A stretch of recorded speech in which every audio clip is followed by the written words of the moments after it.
Bonjour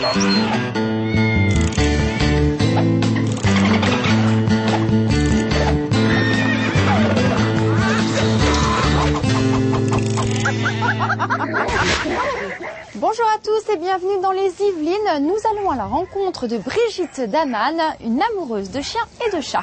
Notre passionnée a créé un élevage de coton de Tuléar et de Maine Coon où tout le monde vit en harmonie. Chiens et chats font bon ménage, c'est ce que l'on vous propose de découvrir dans notre sommaire. Aux côtés de Brigitte, Sandrine découvrira comment elle s'est entourée de ses nombreux compagnons.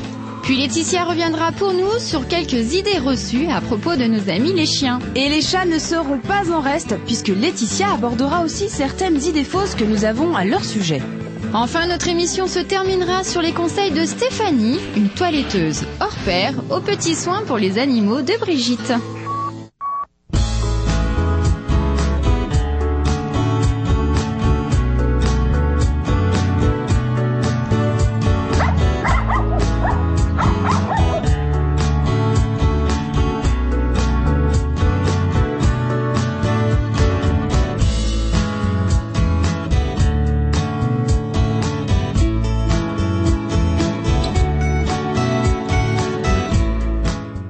Je suis installée chez Brigitte, enfin chez elle, je ne sais pas trop, je dirais plutôt chez ses animaux, car notre passionnée de chiens et de chats a tout mis en œuvre pour être au plus près de ses Maine Coon et de ses cotons de Tuléar. Bonjour Brigitte. Bonjour Sandrine. Alors ici, on est plutôt dans votre maison ou plutôt dans celle de vos animaux? Eh bien, c'est un peu mélangé et en fait, de 200 mètres carrés à l'origine, je n'ai plus qu'une petite pièce et ma chambre au-dessus parce qu'il me recule toujours les limites. Oui. Et là encore en ce moment, on peut les voir gambader autour de ma maison, rentrer chez moi quand ils ont envie. Comment vous avez commencé? D'abord, vous avez eu un petit chien qui vous a donné l'envie après de vous agrandir? Voilà. Alors déjà, j'avais perdu une petite chienne qui avait vécu 18 ans avec moi et je voulais un peu retrouver la même chose. Et donc, je me suis penchée dans les livres, dans les revues et j'ai trouvé ce petit chien qui était déclaré comme anti-stress. Petit chien dynamique et à l'époque il était très rare. Il venait de Madagascar et il y en avait très peu en France. C'était d'ailleurs le club s'appelait les chiens exotiques. Donc il y avait dedans les chihuahuas, les chiens du Pérou et les petits cotons de Tuléar. Comme celui-ci là. Comme celui-ci. Il a quel âge? 2 mois. 2 mois. Donc c'est Décibel, elle a 2 mois. Donc au début, vous avez donc un petit chien comme Décibel. Oui. Et puis alors après, quelle a été l'aventure avec ce chien? Alors l'aventure, c'est que bon, je suis une éternelle insatisfaite. Donc le petit chien pour moi elle était à la fois trop grande, parce qu'elle faisait 7 kilos à l'époque. Donc l'idéal était d'avoir un petit chien de 4 kilos. Donc il a fallu lui trouver le mari complémentaire. Donc je me suis mis en recherche dans les expositions, chez les éleveurs. J'ai visité, j'ai parcouru la France entière. Je suis allée faire une saillie à Avignon, une saillie un petit peu partout en France pour diminuer la taille. Donc je choisissais des petits sujets.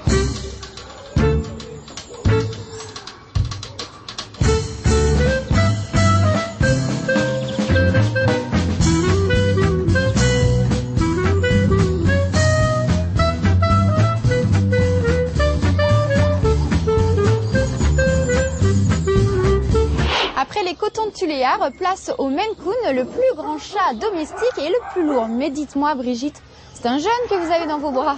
Ah oui, 5 mois, c'est Predator, c'est un futur étalon. Et donc c'est déjà taille, en fait, si on le regarde bien, il a à peu près la taille d'un chat domestique, même d'un grand chat domestique. Évidemment, il va doubler de volume maintenant. Vous avez déjà à 5 mois... Sa tête aussi va s'élargir. Voilà, s'élargir, s'allonger. Sa fourrure n'est pas finie encore. Il a encore que la moitié de la largeur de la queue. Elle est ici... il n'est pas du tout représentatif en fourrure.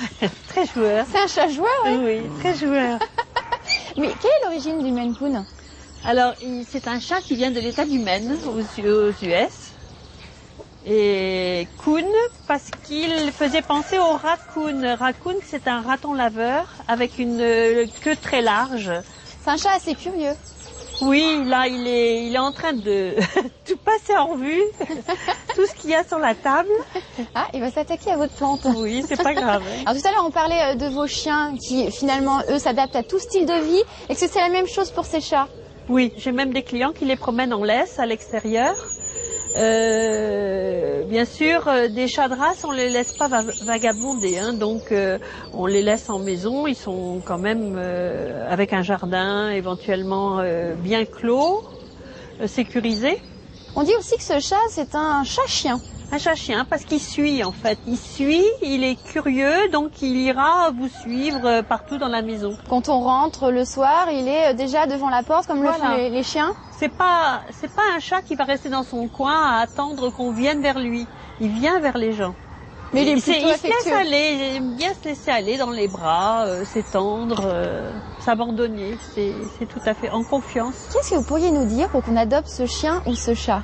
Eh bien, quand on a, surtout si vous avez été privé d'une peluche étant bébé, eh bien, vous pouvez maintenant avoir votre peluche vivante dans les bras avec un petit coton qui très doux à caresser, à câliner. C'est le côté câlin. C'est d'abord le côté câlin. Et pour les chats? Pour les chats, je dirais. Pour ma part, je trouve que les regarder, c'est déjà un grand plaisir. Je suis à la retraite. Oui. D'ailleurs, j'ai gardé la fonction élevage ici pour le plaisir de les regarder, d'aller voir mes chiots le matin. C'est vraiment extraordinaire. C'est un plaisir. Oui.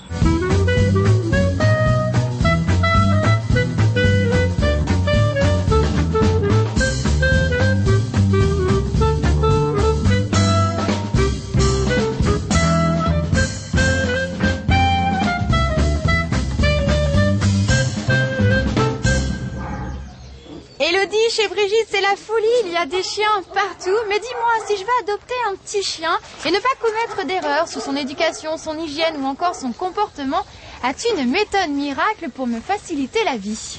Miracle, je ne sais pas. En tout cas, je suis aux côtés de Laetitia Barlerin, docteur vétérinaire et auteur, qui va répondre à certaines de nos questions. Bonjour Laetitia. Bonjour Elodie. Alors, vous avez écrit un livre sur les 100 idées fausses sur votre chien, aux éditions Rustica.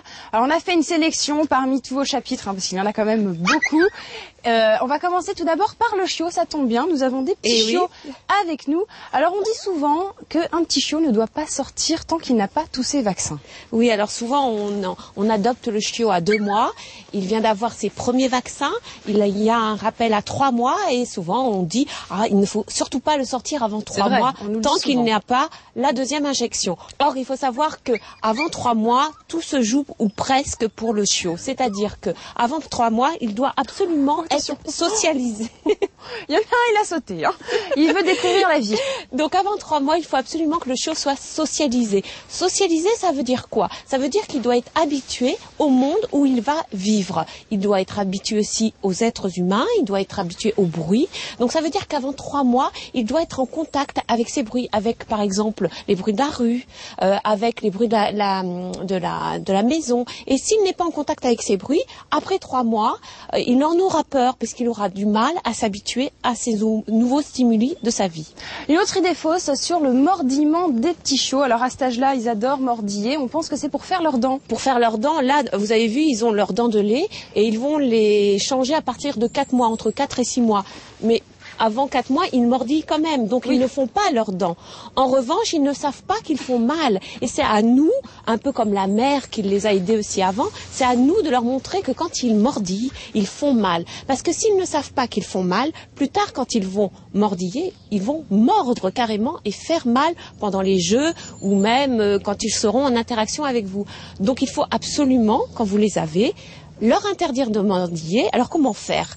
Alors dans un jeu, vous mettez la main devant la truffe, bien sûr. Ils ont comme comportement naturel de mordiller, d'explorer avec leurs dents tout ce qui se porte à portée de gueule.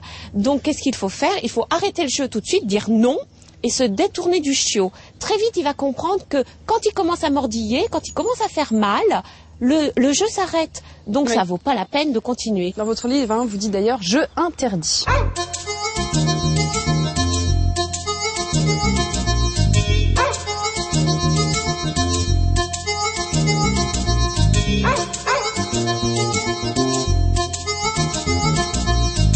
Alors toujours sur le chiot, une autre idée fausse qu'on peut avoir, lorsqu'on laisse nos petits chiots tout seuls à la maison, il a tendance à s'attaquer à tous nos meubles, à nos chaussures. Est-ce vraiment par vengeance qu'il fait ça? Alors souvent il le fait pas quand il est tout petit, il le fait quand il commence à être pubère. Ce sont des chiens qui sont restés enfants dans leur tête et ils ne supportent pas que le maître s'en aille de la maison. Ils ne D'accord. supportent pas d'être séparés et ce n'est pas de la vengeance, c'est de l'anxiété tout simplement. C'est-à-dire qu'ils sont en détresse, ils cherchent partout leur maître. Alors qu'est-ce qu'ils font? Et alors ils cherchent l'odeur du maître. Et souvent notre odeur, ce sont les derniers objets que nous avons touchés. Donc qu'est-ce qu'ils font? Ils vont chercher ces derniers objets. Alors par exemple ça peut être la télécommande, un DVD, et ils mordillent ces objets pour avoir cette odeur dans la bouche et pour se détendre, pour s'apaiser. Ensuite, si vraiment il fait des dégâts chez vous, il faut absolument arrêter de faire ce qu'on appelle nous des rituels de départ et d'arrivée. C'est-à-dire que souvent, quand on part travailler le matin, on regarde son chien, on le caresse, on lui dit tu vas être sage, hein, surtout tu vas être sage. Alors là, on met une montée en pression parce que le chiot sait qu'on va partir puisqu'on est un petit peu anxieux Oui, on stimule un petit peu tout ça. de le laisser. On culpabilise. Faut pas culpabiliser. Et puis, bien souvent aussi, quand on revient après à la maison, le chiot nous fait la fête. Ça dure une demi-heure. Et il faut absolument pas répondre à cette fête-là puisque justement, il se dit j'ai raison d'être anxieux. J'ai raison de le chercher quand il n'est pas là. Donc, ce qu'il faut faire, c'est que quand vous partez, vous ignorez votre chien, vraiment 5 à 10 minutes avant de partir. Et quand vous revenez chez vous, vous ignorez votre chien, même s'il vous fait la fête, même s'il est D'accord, très ça, excité. Bon conseil. Alors sur la santé, la truffe est chaude de notre chien, on pense tout de suite qu'il est malade et qu'il a de la fièvre. C'est encore une idée fausse. Oui, c'est une idée fausse. Mettez un chien en plein soleil, en train de dormir, vous lui touchez la truffe, elle est brûlante. Mais c'est normal puisque la truffe, la température de la truffe dépend de deux choses. Ça dépend de la température interne, certes, mais aussi de la température externe. Et ça dépend aussi du fait, est-ce que la truffe a été humidifiée ou pas par la langue. Donc ça ne veut pas dire, ça ne veut rien dire. Ça ne veut rien dire. Lorsqu'on veut acquérir un chiot, on se dit tout de suite que c'est pas possible lorsqu'on vit en ville. Il faut avoir un jardin pour acquérir un chiot. Oui, Ou j'entends un chien. ça tous les jours. Oh, je prends pas un chien parce que je n'ai pas de jardin. Quand j'aurai un jardin, j'aurai un chien. Alors, faut savoir qu'il y a des chiens en ville qui sont très heureux et il y en a beaucoup. Et il y a des chiens qui vivent dans un jardin et qui sont très malheureux. Parce que le jardin, c'est un peu la commodité pour nous. On se dit, bon, on a un jardin, on met le chien dans le jardin, il sera très heureux. Non, un chien est un animal social, c'est-à-dire qu'il a besoin d'être en contact, non seulement avec des êtres humains, mais aussi avec des congénères, avec d'autres chiens. S'il est enfermé dans un jardin, il s'ennuie très vite. Donc, même si vous avez un jardin, votre chien doit être sorti au minimum 3 fois par jour.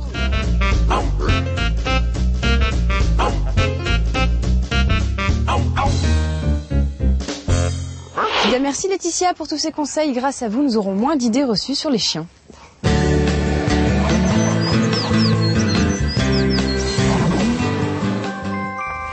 Regarde Elodie, j'ai pas pu résister à te présenter les petits chats de Brigitte. T'as bien fait parce que j'avais vu les adultes tout à l'heure et de voir les bébés là. C'est génial. Alors ils ont 15 jours, il y en a 4. Oh, ils sont trop mignons, il y a différentes couleurs. Voilà. Hein. Un petit roux. Qu'est-ce qu'il est mignon. Bonjour. Ils sont adorables, hein. Voilà, ici c'est Tout la couleur silver. Très belle couleur. Le gris. Très belle couleur. Bonjour toi aussi.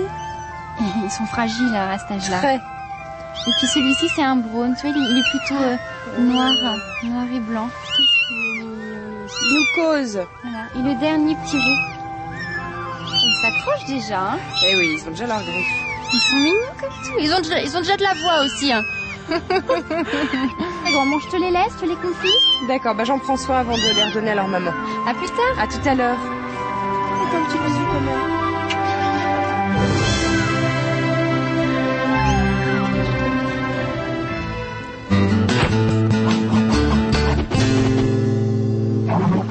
Grâce à Laetitia Laetitia, le chien n'a plus de secret pour nous, mais alors qu'en est-il des chats? Là aussi, on entend beaucoup de choses à propos de leur alimentation, de leur santé ou encore de leur comportement. Mais alors, que faire pour leur bien-être et le nôtre par la même occasion?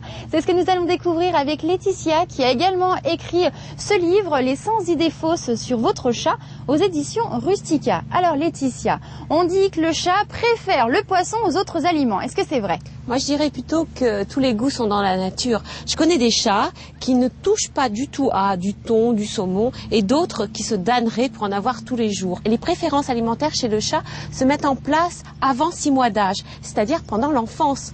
Donc tout dépend des aliments qu'ils ont consommés quand ils étaient jeunes. S'ils n'ont pas consommé de poissons petits, ils n'en voudront pas plus tard. Même si vous leur proposez toutes sortes de poissons très alléchants, ils n'en voudront pas. Et pareil, s'ils ont mangé du poisson petit, peut-être qu'ils voudront ne manger que ça plus tard. Alors on parle du poisson, mais il paraît qu'ils adorent le sucré. Ah non, ça c'est faux, parce qu'il semblerait qu'il n'ait aucun goût pour le sucre. Il semblerait aussi qu'il n'ait pas de récepteur gustatif pour le sucre. Mais parfois quand on mange un yaourt sucré au chocolat, alors, ils viennent nous voir. Les crèmes chocolat, les yaourts, qu'est-ce qu'ils aiment dedans? Les produits laitiers, les œufs, le lait, la crème, mais pas du tout par le sucre. D'ailleurs, c'est pas dangereux de donner du sucré à un chat? Alors d'abord, il peut avoir une indigestion, tout simplement. Il peut aussi être allergique à tous ces produits-là. Et puis, ça prédispose le chat à prendre du poids et à développer un diabète sucré. Donc là, on parle de l'alimentation, mais en termes de santé, faut-il vermifuger un chat qui ne sort pas et le vacciner? Bien sûr. D'abord, pour le vermifuge, il faut savoir que il existe des vers qui sont enquistés dans les muscles du chat et qui peuvent ressortir régulièrement, même si le chat n'a pas de contact avec d'autres chats. Donc c'est pour ça qu'il faut vermifuger régulièrement un chat. Concernant les vaccins, pareil. Peut-être qu'un week-end ou pendant les vacances, il sortira, il rencontrera d'autres chats. Et puis, vous-même, vous sortez. Donc vous pouvez ramener certains virus sur vos semelles tout simplement et contaminer le chat. Donc c'est pour ça qu'il faut absolument vacciner chaque année le chat.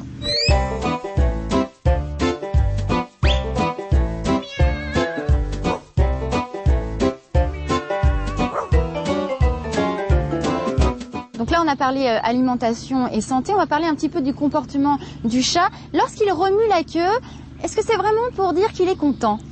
Non, ça veut dire qu'il est énervé, qu'il est un petit peu irrité. Alors là, il faut faire attention parce que quand on voit un chien qui remue la queue, on se dit « Oh, il est content, on va le caresser ». Quand on voit un chat remuer de la queue, ça veut dire « Ne me caresse pas ». Là, je suis un petit peu énervée. Donc si tu approches la main, peut-être que tu seras griffé ou mordu. Oui. Donc dans ces cas-là, il vaut mieux regarder le chat. S'il a les oreilles en arrière, les pupilles dilatées, c'est-à-dire l'œil noir, ça veut dire qu'il est vraiment énervé et qu'il ne faut pas le toucher. On dit pourtant que les chats, ils adorent les caresses.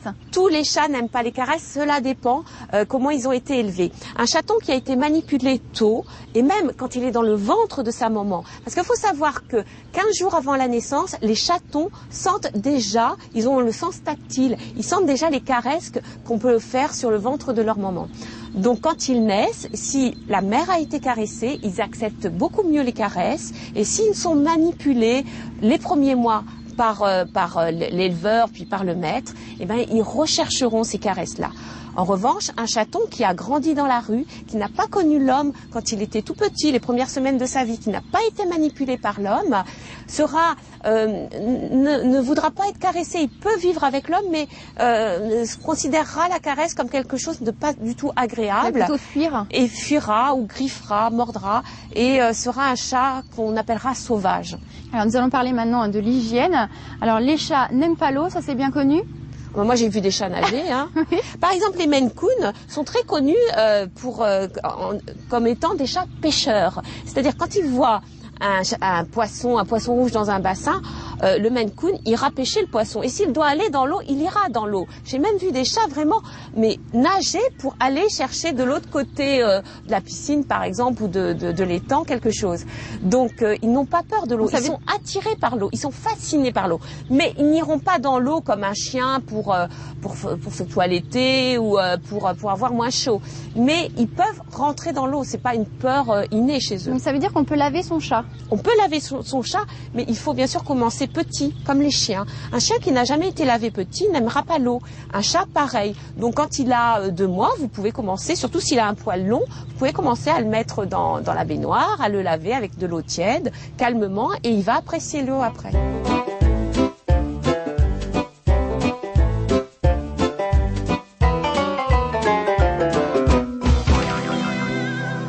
Bien, merci Laetitia. Merci à vous. Elodie, Laetitia vient de me dire que nous pouvons laver notre chat, mais alors penses-tu que les Maine Coon de Brigitte seraient d'accord pour un petit brin de toilette?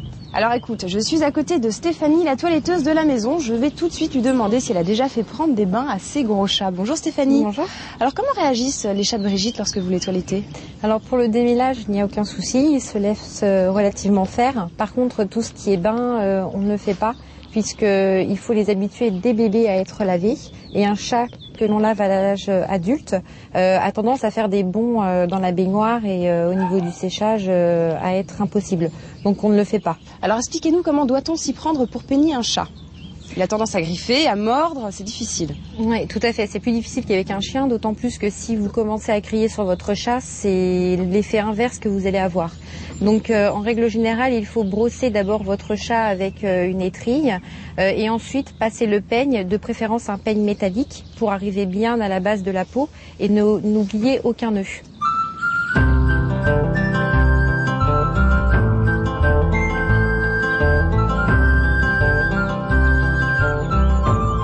On va s'intéresser maintenant au superbe coton que nous avons toutes les deux sur nous. Quels sont les soins réguliers? Un coton, il faut le brosser 1 fois par semaine à fond, en passant la brosse et le peigne partout. Donc en soins, il faut savoir qu'il faut faire l'intérieur des oreilles, qu'il faut épiler pour aérer le conduit. Et ça, on peut le faire nous-mêmes? Oui, tout à fait. Vous prenez avec vos ongles, vous ouvrez donc l'oreille de votre chien. Et puis vous épilez l'intérieur parce que comme le coton a des oreilles tombantes, les oreilles ne sont jamais aérées. Vérifiez les ongles de votre chien. Alors ça, si vous n'arrivez pas à le faire vous-même, vous pouvez demander à votre vétérinaire ou à la toiletteuse. Très minutieux les ongles des chiens. Tout à fait, surtout qu'il y a des vaisseaux sanguins à l'intérieur et que si vous coupez trop court, ça saigne. Alors pour les yeux, parce qu'ils ont tendance peut-être à avoir les yeux qui coulent. Oui, alors ça c'est surtout bébé. En grandissant, ça pleure beaucoup moins. Mais bébé, oui, parce qu'ils ont les poils qui poussent et donc vont directement dans l'œil. En grandissant, ça va un petit peu mieux. Donc vous pouvez le nettoyer avec du sérum physiologique et des compresses. Alors les cotons, lorsqu'ils sont tout petits, leur poil s'épaissit au fur et à mesure? Oui. Alors quand ils sont bébés, c'est du poil de bébé, donc c'est relativement facile. C'est très très doux. Oui, et c'est très relativement facile à entretenir. Vers l'âge de 7-8 mois, il faut faire attention parce que là, le poil de bébé ne pousse plus et c'est du poil d'adulte qui repousse derrière. Et comme le coton ne perd pas ses poils, d'où la création de nœuds. C'est pour ça qu'on l'appelle coton en fait. Tout à fait. Et donc il faut brosser très régulièrement votre chien à l'âge de 7-8 mois. C'est la période critique.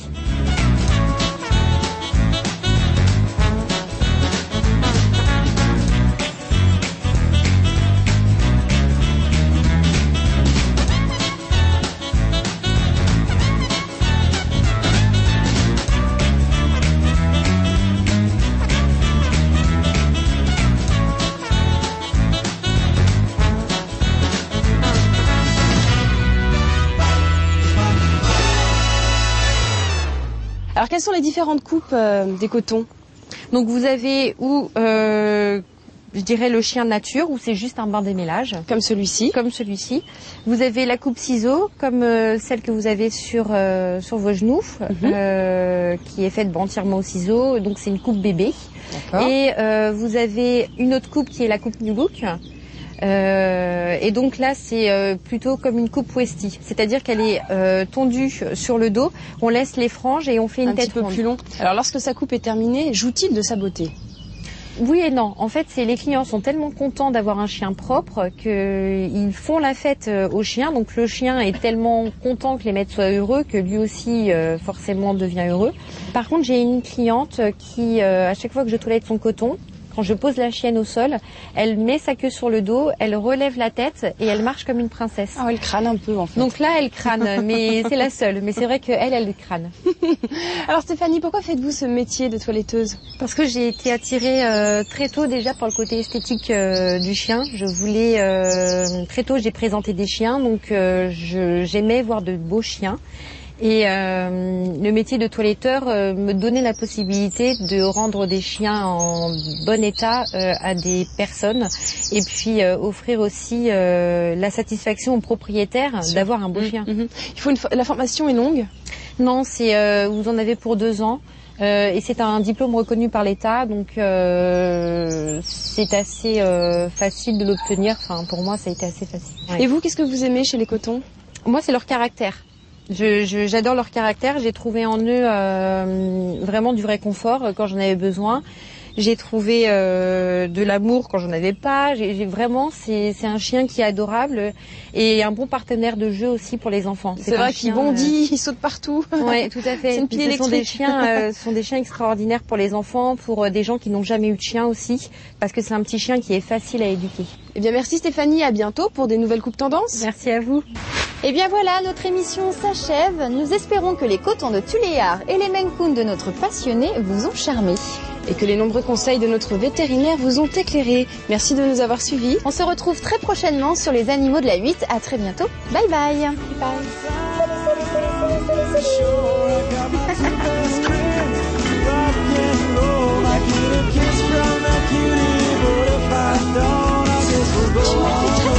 Tu vois? Il n'y en a pas un autre qui coupe là, c'est lui.